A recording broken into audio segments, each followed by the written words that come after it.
Good morning class. Shrideep Chand Chaudhary Mahavidyalaya से मैं आज आपके सामने बीए फर्स्ट सेमेस्टर में आज हमारा टॉपिक है प्रत्यक्षीकरण के निर्धारक। ठीक है, तो जैसे कि मैं आपको परसेप्शन पहले भी बता चुकी हूँ, परसेप्शन क्या होता है।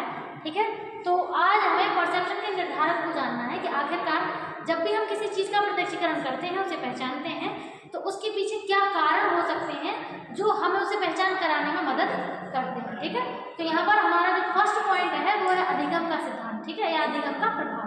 आप तो जानते हैं हम किसी भी चीज़ के बारे में जब कुछ भी बताते हैं तो हमारे पास उससे जुड़ा कुछ पूर्व अनुभव होता है। वो अनुभव हमारी स्मृतियों का एक रूप होता है जो हम अधिगम के द्वारा प्राप्त करते हैं। मीन्स जो कुछ भी हमने सीखा है वह सब कुछ हमारे मस्तिष्क में किसी एक स्थान पर सुरक्षित होता है, और जैसे ही हमें उस चीज़ से जुड़ी कोई भी याददाश्त या मेमोरी की ज़रूरत पड़ती है तो हम उस चीज़ को पुनः रिट्राइव कर लेते हैं। ठीक है, तो जब हम उसका मतलब यूज़ करते हैं उस स्मृति का, तो वो होता कब है जब हमने उसके बारे में कुछ ना कुछ पहले सीखा हो। ठीक है, तो जो हमारा अधिगम है वो हमें किसी भी चीज़ का प्रत्यक्षीकरण कराने में एक तरीके से हेल्प करता है।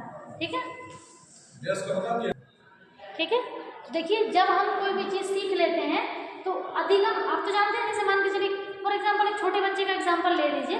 जैसे अगर हम एक छोटे बच्चे को बचपन में ये सिखाते हैं कि ये चीज़ ये है, जैसे हमने अगर उसको बस बताया कि बस है, तो उसके सामने आप चाहे ट्रक निकाल दीजिए, है ना, चाहे आप कुछ भी हो उसके सामने निकाल जिसमें टायर 4 होंगे, उसके लिए वो बस ही होगी। भले ही वो ट्रक हो, डंपर हो, कुछ भी क्यों ना हो, लेकिन उसके लिए बस होती है। तो इसका मतलब समझ रहे हैं ना, मतलब जो चीज़ हम पहले से सीखते हैं, हम किसी भी नई चीज़ का प्रत्यक्षीकरण उस पुरानी चीज़ से मिलाकर ही करते हैं, यानी कि उसको एक आधार बनाते हैं और उसके आधार पर ही हम उस नई चीज़ का प्रत्यक्षीकरण करते हैं और उसके बारे में कोई भी चीज़ बता पाते हैं। ठीक है, तो ये अधिगम का प्रभाव होता है। नेक्स्ट है पहचान सेट का प्रभाव, यानी कि अगर हमारे सामने कोई भी चीज़ तात्कालिक प्रभाव में, यानी कि तुरंत आपके सामने कोई भी चीज़ बोली गई है और आपके पास मतलब करंट में उससे मिलती जुलती अगर कोई अदर चीज़ आपके पास आ जाए तो आपको ऐसा लगता है कि वो चीज़ पहले वाली चीज़ उसी चीज़ से जुड़ी हुई है। वास्तव में ऐसा होता नहीं है, दोनों के बीच में कोई भी कोरिलेशन नहीं होता है,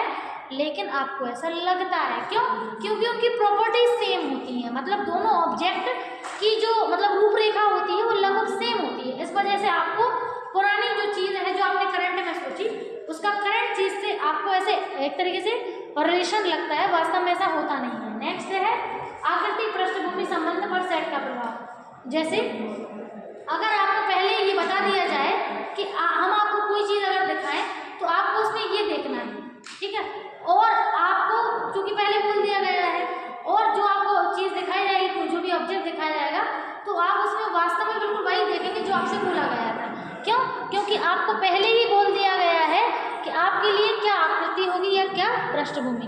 इसका बहुत ही अच्छा एग्जाम्पल है कि जैसे मान के चलिए एक इमेज ऐसी है जिसमें 2 चित्र हैं। ठीक है, एक चित्र मतलब 2 चित्र ऐसे समाहित किए गए हैं कि अगर हम एक चित्र को देखते हैं तो दूसरा दिखाई नहीं देता है, दूसरे को देखते हैं तो पहला दिखाई नहीं देता है। ये उसकी क्वालिटी है। ठीक है, तो उसमें जैसे 2 चित्र थे, अगर हम जैसे उसमें 2 चेहरे 2 पर्सनालिटीज नजर आ रही थी, एक बूढ़ी औरत की और एक जवान औरत की। ठीक है, तो जैसे ही उनसे बोला गया कि एक 2 ग्रुप रखे गए स्टूडेंट्स के, एक ग्रुप से बोला गया मैं जो आपको चित्र दिखाऊंगा उसमें आपको एक बूढ़ी औरत का चेहरा नजर आएगा। ठीक है, और वही चित्र मतलब के बारे में दूसरे ग्रुप से बोला गया मैं आपको जो चित्र दिखाऊंगा उसमें आपको मतलब एक जवान औरत दिखेगी। ठीक है, चित्र एक ही था।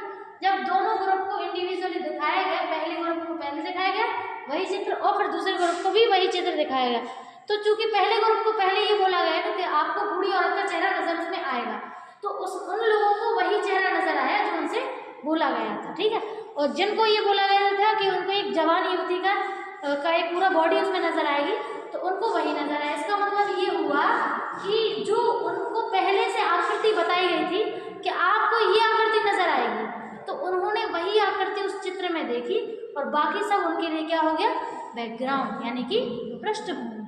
ठीक है, जैसे आप इस ब्लैक बोर्ड को देख रहे हैं, तो ब्लैक बोर्ड को अगर हम आपसे बोले कि आपके लिए ब्लैक बोर्ड आकृति है और उसके पीछे की दीवार बैकग्राउंड है, और फिर से आपको आकृति बैकग्राउंड वो क्या बोलते हैं ब्लैक बोर्ड लगेगा। अगर मैं आपसे ये बोलूँ जहाँ साइकोलॉजी लिखा है वो आपके लिए आकृति और बाकी पूरा ब्लैक बोर्ड पे जो भी आइटम है वो आपके लिए क्या है, बैकग्राउंड है। तो आप उसको साइकोलॉजी को फिगर और बाकी सबको बैकग्राउंड ही समझेंगे।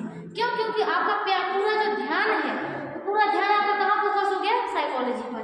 यानी कि जिस पर हम अपना पूरा ध्यान देते हैं वो हमारे लिए आकृति होती है, और जिस पर हम ध्यान नहीं देते हैं वो पृष्ठभूमि। ठीक है, तो हमारा फिगर एंड ग्राउंड ऐसे क्रिएट होता है। ठीक है, क्योंकि उन्होंने पहले से सोच लिया था कि हमें ये फिगर दिखेगा, तो उन्होंने वही फिगर उसमें देखा, हालांकि उसमें दोनों चित्र ही मेंशन थे। ठीक है, अगला है अभिप्रेरणा का प्रभाव, effect of motivation on perception. ठीक है, तो इफेक्ट ऑफ मोटिवेशन अगर हम देखें, ठीक है, तो अब आप जानते हो, जैसे आप जो चीज़ परसेप्शन करना चाहते हो, आपने सोचा है कि आपको ये परसेप्शन करना है, तो वो चीज़ें आपको परसेप्शन होती ही होती हैं, बनी बात है। ठीक है, क्यों? क्योंकि आप उस चीज़ के प्रति मोटिवेटेड हैं, यानी आप खुद चाहते हैं कि आपको वही चीज़ चाहिए है। ठीक है, तो फिर वो चीज़ आपको एक तरीके से मोटिवेट करती है और वही चीज़ें आपको आपके सामने नजर आती हैं। ठीक है, फिर अन्य कारक में है परिचितता। परिचितता का मतलब होता है जिस चीज़ को आप पहले से जानते हैं तो उसको बताना थोड़ा आसान होता है। सेकेंड है मानसिक तत्परता, यानी कि आप उन चीज़ों के लिए ऑलरेडी मेंटली प्रिपेयर हैं। ठीक है, तो मेंटली प्रिपेयर हैं आप उन चीज़ों के प्रति, इसीलिए वो चीज़ें आप उन चीज़ों का जल्दी प्रदर्शन कर सकते हैं। नेक्स्ट है अभिव्यक्ति, यानी कि आप किसी चीज़ के बारे में क्या सोचते हैं, सामने वाली चीज़ ने क्या इमेज आपके लिए बनाकर रखी है, तो वो आपके लिए अभिव्यक्ति होती है। नेक्स्ट है पूर्वानुमान, मतलब पहले से सीखा गया। अगला है चमक। तो चमक का मतलब होता है जब कोई चीज़, जो फिगर हमारे लिए होती है वो अलग चमकदार होती है, चाहे वो कलर डार्क हो या लाइट हो, उससे कोई फर्क नहीं पड़ता है। जो फिगर होता है वो हमारे लिए थोड़ा सा ब्राइट होता है। ठीक है, सुंदर दिखता है। रंग भी हमारा जो क्या बोलते हैं फिगर है उसका उभर के आता है, और बैकग्राउंड है उसका उभर के नहीं आता है। नेक्स्ट है प्रदर्शन काल, यानी कि दिखाने का समय। जैसे कोई भी ऑब्जेक्ट अगर आपको दिखा रहे हैं, तो अगर वो जल्दी दिखा करके हटा देंगे तो आपको समझ में नहीं आएगा क्या था, लेकिन अगर आपको थोड़ी देर तक रखेंगे आपके सामने तो आप उसके बारे में बहुत अच्छे से बता सकते हैं। यानी कोई भी चीज़ जितनी देर तक आपके सामने रहती है तो उससे आपके समय का पता चलता है कि आपने कितने समय तक उसको देखा है, आप उसके बारे में बहुत ही आसानी से बता सकते हैं। और लास्ट है आकार। तो आप हमेशा देखिएगा कि जो हमारा फिगर और बैकग्राउंड होता है, तो बैकग्राउंड की अपेक्षा फिगर छोटा होता है, ये उसका बिल्कुल शेप फिक्स होता है। ठीक है, तो जितना भी बड़ा हम फिगर बैकग्राउंड देखते हैं, तो जो उसमें छोटा हिस्सा होता है वो फिगर होता है, और जो बड़ा होता है वो बैकग्राउंड होता है। ठीक है, कोई भी डाउट हो तो बता सकते हैं। Thank you.